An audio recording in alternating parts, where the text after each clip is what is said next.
네, 김과장의 김민하 시사평론가 나오셨고요. 오늘의 장성철 대구 가톨릭대 특임교수 나오셨습니다. 두 분 안녕하세요. 안녕하세요. 네, 지금 현재 유튜브로 저희 모습 생중계되고 있으니까요. 유튜브 MBC 라디오 시사 채널로도 함께해 주시면 감사하겠습니다. 오늘도 유튜브 실시간 좋아요 이벤트 시작합니다.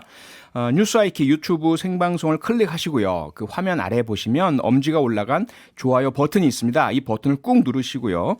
좋아요가 눌린 사진을 찍으셔서 문자번호 샵 8001번으로 보내주시면 됩니다. 매일매일 추첨을 통해서 한 분께 치킨 쿠폰 보내드리고 있는데요. 오늘의 당첨자 저녁 7시 35분에 발표해 드리겠습니다. 먼저 장성철 교수께서 주목하신 오늘의 인물 누구입니까? 박지현, 이준석 두 분입니다. 아하, 네. 박지현 전 민주당 공동비대위원장 그리고 맞습니다. 이준석 국민의힘 대표. 네. 우선 박지현 전 공동비대위원장 네. 어떤 점 주목하셨어요? 요즘에 침묵을 깨고 현안에 대해서 입장을 계속 밝히고 있잖아요. 네. 저는 이것이 그냥 최강욱 의원 징계가 좀 부적절하다 이러한 의미가 아니라 네.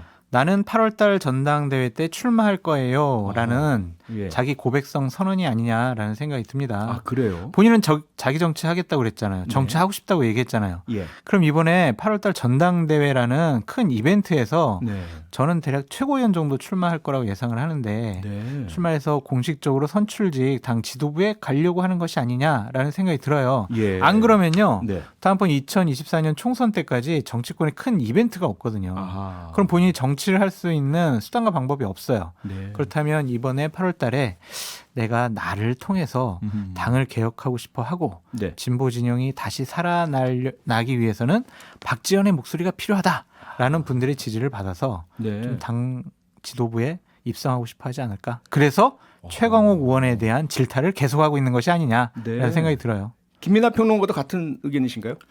뭐 대략 이제 저한테 물어봤으면 비슷한 얘기 했을 텐데. 근데 이제 똑같은 얘기를 두 번 반복하면 재미가 없지 않습니까? 네, 그렇죠. 이게 여의도 문법으로 보면은 지금 장 교수님 말씀 맞습니다. 정확히 이제 그 길로 가는 건데 네. 박지원 전 위원장 특징이 또 여의도 문법대로 정확히 움직이지는 않아요. 또 그런 특징도 그렇죠. 있어요. 그렇죠. 그래서 아직까지는 이제 뭐 또 한편으로 보면은 최고위원직에 도전을 한다 안 한다라고 확실하게 얘기할 수 있는 상황은 또 아닐 수도 있다. 아하. 그리고 오히려 이제 최강욱 의원 징계나 이런 거에 대해서는 일반적으로 여의도 정치가 보는 것보다도 네. 훨씬 더 엄중하게 보는 시각이 또 있는 것이기 때문에 내는 목소리인 것도 뭐 간과할 수 없는 지점이다라고 생각을 합니다. 네네.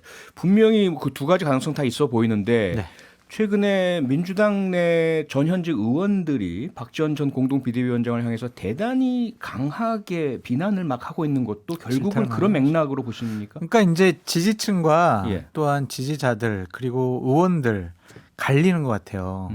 예를 들면 박지원 전 공동 비대위원장은 백해 무익해 아니면 당의 분란만 불러일으킨 사람이야. 젊은 친구가 뭘 알아. 아하. 저 친구 때문에 괜히 지방선거 망쳤어. 그런 비판이 나오기도 하지만 네. 박지원 비대위원장이 지방선거 과정 중에 했던 본인의 외침 예를 들면 박완주 의원의 성범죄에 대해서는 강하게 징계를 해야 된다고 했던 것 그리고 당이 개혁하고 혁신하는 모습을 취하기 위해선 5가지 약속을 지켜야 됩니다. 네. 라고 한 모습 그런 것들이 과연 틀린 말일까? 잘못된 말일까? 그런 생각을 할 수 있는 의원들과 지지층이 있다고 보여져요. 네. 대략 20-30%의 당원과 지지자들이 그래 박지원의 목소리가 필요해. 박지원의 저러한 약속이 당을 개혁해 나가고 혁신해 나가는데 중요한 디딤돌이 될 수 있어라고 판단을 한다면 네. 최고위원에 출마를 해서 당선될 가능성이 높다고 전 보여져요. 예. 그래서 이번에 네. 민주당이 전당대회를 통해서 당을 개혁해 나갈 수 있느냐 아니면 국민의 관심과 눈길을 다시 받을 수 있느냐 없느냐의 네. 가장 큰 바로미터가 박지원 전 비대위원장의 출마 여부와 네. 그리고 당선 여부가 아니냐라는 생각이 듭니다. 네. 근데 이게 가능하려면은 또 예. 이런 부분도 있습니다. 박지원 전 위원장이 민주당에 필요한 인사이다라는 판단이 1차적으로 있는데 근데 이제 2차적으로 보면 지지자들의 지금 거부 반응이 있는 거잖아요. 네. 그러면 그렇죠. 이 민주당을 정말 책임지겠다라고 하는 정치인이라면 이 두 가지 감극을 메우려고 노력을 해야 돼요. 그래서 박지원 전 위원장이 여러모로 미숙한 모습도 있고 지지자들을 불편하게 하는 발언이나 이런 행동도 했지만 네. 그럼에도 이런 부분에서 필요하기 때문에 우리가 폭넓은 어떤 그런 좀 넓은 품으로 이렇게 좀 품을 수 있어야 된다. 이 설득을 하는 정치인이 있어야 되는데 네. 민주당에 지금 그런 태도 태도를 취하는 정치인은 손에 꼽을 정도인 것 같고 아하. 오히려 모 인사는 예. 뭐 기자를 하든지 구급 공무원을 해라 뭐 이런 식으로까지 얘기를 하고 있어서 네. 이런 거 일반 국민들이 보면은 민주당은 변하지 않는가 봐 이렇게 생각할 수 있거든요. 저는 그렇죠. 그런 목소리들은 좀 자제해야 된다고 생각을 합니다. 근데 이런 부분도 네. 있어요. 그러니까 민주당 같은 경우 중앙위원회에서 컷오프 제도가 먼저 좀 있잖아요. 네. 그리고 또 하나는 룰이 지금 뭐 대의원, 권리당원에서 거의 85%그 정도 되기 때문에 참 이걸 뚫고 중앙위원회에 컷오프를 어떻게 뚫고 나가느냐가 네. 선생님 첫 번째 큰 장애물이 아닌가 그렇죠. 싶어요. 이런 분위기면 그것도 쉽지 않을 그렇죠. 거다라고 네. 계산을 할 수밖에 없는 거죠, 사실. 그러다 보니까 김민하 평론가 말씀처럼 사실상 그러한 정치적인 어떠한 그 목표 의식보다는 그야말로 성범죄에 대한 그리고 성적인 어떤 잘못된 인식, 기성세대 이 부분들을 고치겠다라는 것이 더 강하지 않느냐 이런 부분도 한 가지만 더 말씀드리면 예. 민주당이 네. 다시 수권 정당 그리고 국민의 사랑을 받는 정당으로 가는데 박지원 전 공동 비대위원장 한 명 품지 못하면은요. 이것은 저는 네. 부족적인 동지 의식에 불과하다는 생각이 들어요. 아, 우리끼리 예. 그냥 다른 얘기 필요 없어. 그냥 네. 우리 분란 일으키는 사람 필요 없어. 그냥 우리끼리 하자. 우리끼리. 그거는요 결코 대중정당으로 나갈 가능성이 없어요. 알겠습니다. 이번에는 그러면 두 분을 꼽아 주셨으니까요. 또 이준석 국민의힘 대표 쪽으로 가보죠. 네. 꼽으신 이유는요? 핫한 인물이죠. 네. 지금 7월 7일 날에 다시 윤리위원회에서 이준석 대표에 대한 징계 여부를 판단을 해보겠다라고 했는데 예. 2주 동안 당은요 완전히 이준석 대표 어떻게 될까 안 될까 뭐 이준석 대표 징계해야 된다 말아야 된다 서로 지지자들까지 싸우고 또 뭐 대통령실은 어떻게 생각을 할까 윤핵관들은 어떻게 생각할까 윤리위원들은 어떻게 생각할까 민생이 지금 상당히 어려워지고 있는데 네. 집권 여당이 이준석 대표의 거취 때문에 상당히 혼란스러워할 것 같아서 예. 걱정스럽습니다. 아니 거의 눈에 불을 보듯 뻔하지 않았습니까? 그런데 왜 2주간의 그런 혼란기를 자초했을까요? 근데 표디님 예. 제가요 방송에서 계속 예. 그동안 뭐라고 했냐면 22일 날 7시에는 이준석 대표 징계가 이루어지지 않을 거다. 당사자 소명이 없었으니까. 네, 예. 그렇게 계속 얘기를 말씀하셨죠, 했었거든요. 계속해서. 네. 예. 그러니까 그런 점에 있어서 네. 윤리위원회에서 대략 2주 동안 연기한 것은 다른 어떤 의도가 있다고 보기는 어려워요. 왜냐하면 윤리위원이 9분인데 네. 그분들이 생업에 종사하고 계시거든요. 변호사분들도 있고 뭐 직장인들도 있고 기자도 있고 그렇단 말이에요. 예. 그래서 본인들이 다 함께 모일 수 있는 시간이 이제 그때였다라는 것이 예. 공식적인 입장이고 또한 2주 동안 경찰의 수사 상황도 좀 지켜봐야 될 것 같고요. 네. 또한 윤리위를 관할하고 있는 당의 당무 조정실에 또 여러 가지 제보가 들어온 부분에 대해서 좀 더 확인이 필요한 부분이 있다라고 하고 그렇기 때문에 2주간의 기간을 둔 것은 그렇게 나쁜 선택은 아닌 것 같아요. 하지만 네. 이준석 대표로서는 2주 동안 네.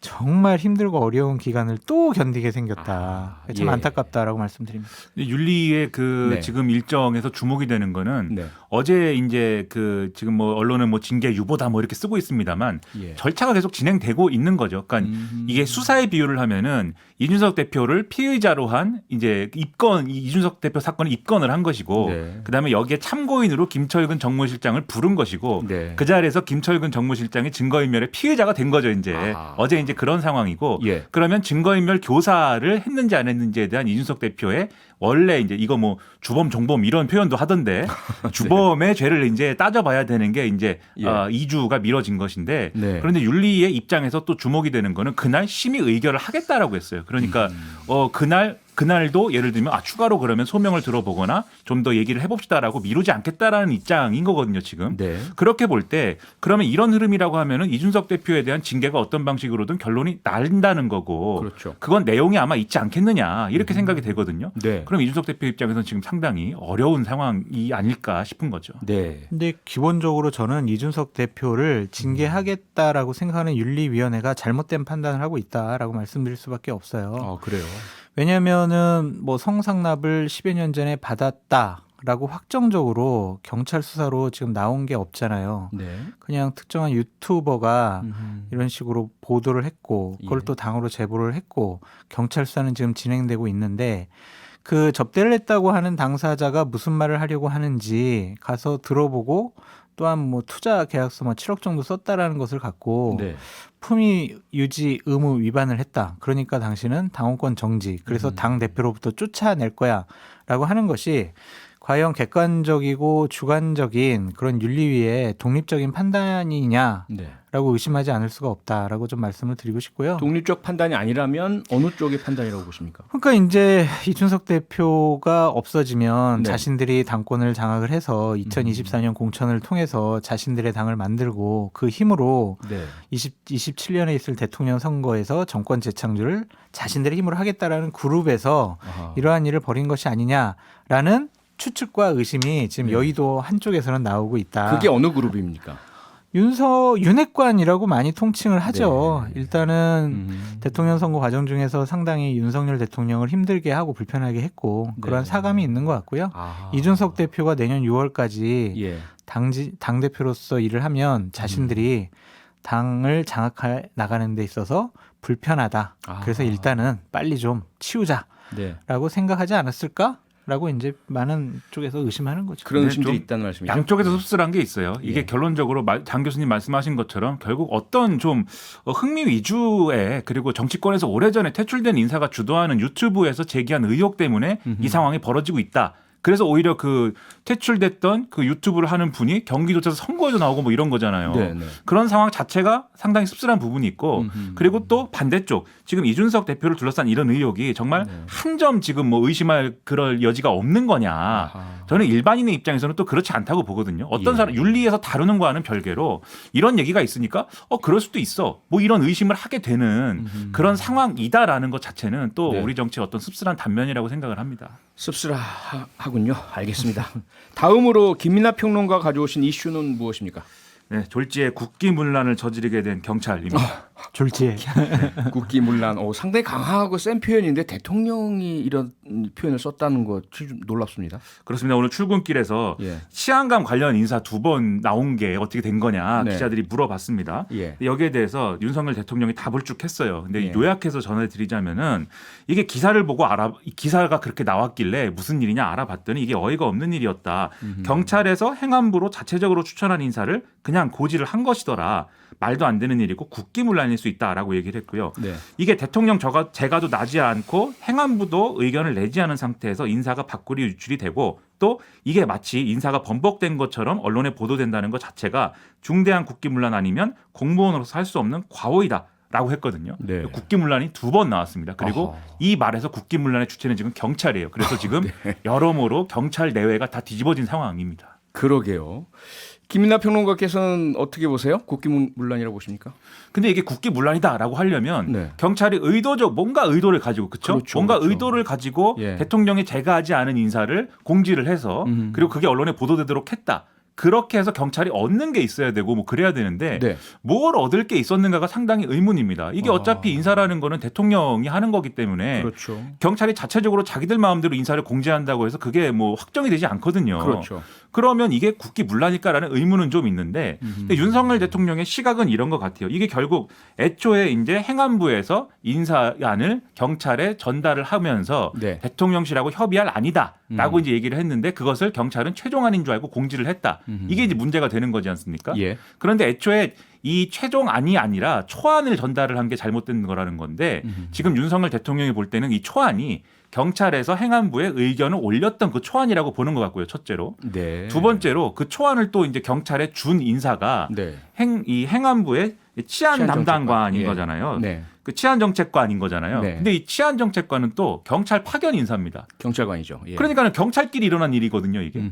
그래서 이런 것들이 국기문란이다라고 생각하는 거에 더해서 네. 이게 언론에 보도될 때는 이게 사실은 어떤 해프닝일 수도 있는 건데 마치 언론에는 이게 최근에 이제 불거진 뭐 이 행안부 내에 경찰국과 비슷한 것을 설치하는 거에 대해서 경찰이 반발하고 있는 아하. 이런 상황이 연장선인 것처럼 막 보도가 되고 있는 것이기 때문에 네. 그러니까 경찰이 조직적으로 반발하는데 이 사안을 이용하고 있는 거 아니냐 이런 시각 아닌가 싶거든요. 네. 그런데 과연 그렇게 볼 수 있는 거냐에 대해서는 여러모로 의문이 좀 있는 것 같습니다. 장순철 교수님 어떻게 보세요? 국기문란인지 실무자의 과오인지 아직 정확한 팩트를 모르겠어요. 네.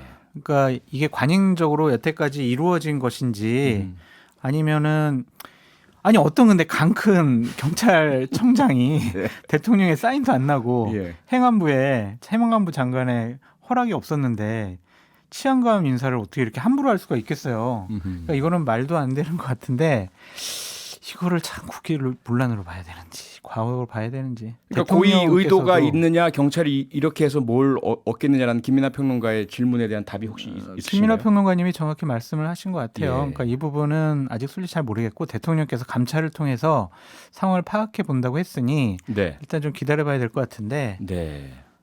참 이게 참 이런 일이 벌어져가지고 참 그 고맙습니다. 크게 그러면 윤석열 대통령 왜 국기문란 얘기까지 꺼내느냐? 네. 이거는 왜냐하면 지금 장 교수님 말씀하신 것처럼 합리적으로 따져보면은 지금 감찰도 해보고 확실하게 책임 소재를 가려가지고 이 결론적으로 이런 얘기였다라고 설명해 주는 게 필요할 텐데 네. 왜 오늘 국기문란이라는 얘기를 두 번이나 썼을까? 그러니까요. 이거는 좀 의문인 부분이 있거든요. 경찰청장 나가 이거 아닐까요? 뭐 마음에 제가 안 들어. 아 그렇죠. 그래서 한 세 가지 정도의 예. 윤석열 대통령의 어떤 생각이 있지 않느냐라고 생각을 합니다. 그 첫 번째가 아하, 네. 지금 말씀하신 것처럼 이제 경찰청장 뭐 이전 정권에서 있었던 인물이고 불편한 부분이 있으니까는 나가라라는 취지이다라는 해석이 있는데 네. 실제로 대통령실 관계자도 여기에 대해서 언론에 대해서 뭐 그다지 이제 뭐 부인하지 않았다라는 보도가 있어요. 네. 그러니까 그런 것으로 가는 흐름이 하나가 있는 것 같고 두 번째는 어쨌든 이게 두 번 인사가 되고 뭐 이런 것들이 결론적으로는 정권의 어떤 여러 가지 혼란 난맥상 이런 비판으로 이어지지 않겠습니까? 예. 근데 거기에 대해서 확실하게 이것은 경찰이 뭔가 장난치는 거야라고 하는 걸로